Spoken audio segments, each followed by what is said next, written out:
Hello guys, ഇന്നൊരു ചായയിൽ തുടങ്ങാറില്ലേ നമുക്ക്.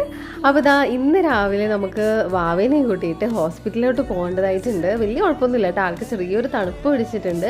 അപ്പോൾ വേഗം തന്നെ ഡോക്ടറെ കാണിക്കാമെന്ന് കരുതി. കാരണം കുഞ്ഞുങ്ങളല്ലേ, എത്രയും പെട്ടെന്ന് കാണിക്കുന്നതല്ലേ നല്ലത് വെച്ചിരിക്കാതെ. അതുകൊണ്ട് തന്നെ ഒരു ചായയൊക്കെ കുടിച്ച് രാവിലത്തെയും ഉച്ചക്കത്തെയും പണിയൊക്കെ അങ്ങോട്ട് തീർത്ത് വേഗം.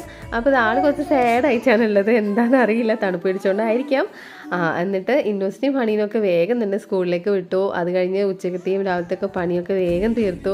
ഞാനും മമ്മിയും വാവയും കൂടിയിട്ടാണ് പോയത്. പോകുന്ന വഴിക്ക് മമ്മീനെയും കാണിക്കേണ്ടതായിട്ടുണ്ട്. അങ്ങനെ നമ്മൾ വേഗം ഓട്ടോയും പിടിച്ചിട്ട് ഹോസ്പിറ്റലിലോട്ടേക്ക് പോവാണ് കേട്ടോ. അപ്പോൾ ഇന്ന് ഫ്രൈഡേ ആയതുകൊണ്ട് വലിയ തിരക്കൊന്നും ഇല്ല എന്നാണ് വിചാരിക്കുന്നത്. അവിടെ എത്തിയപ്പോൾ നോക്കുമ്പോൾ ഭയങ്കര റഷായിരുന്നേ. നോക്കുമ്പം ടോക്കൺ ബേസ് വേഗം കിട്ടിയിട്ടുണ്ടായിരുന്നു കേട്ടോ, വലിയ കുഴപ്പമൊന്നുമില്ല. വാവേനെ വേഗം തന്നെ കാണിക്കാൻ പറ്റി.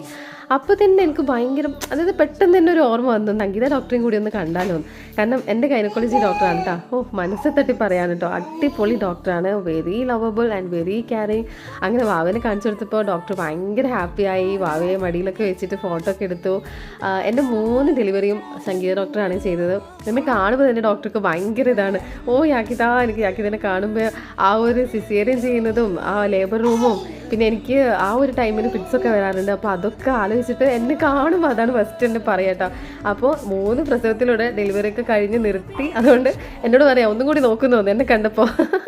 അപ്പോൾ നമ്മൾ ലാസ്റ്റ് വരുമ്പോൾ ഒരു അവിൽ മിൽക്കൊക്കെ കുടിച്ച് വീട്ടിലെത്തി.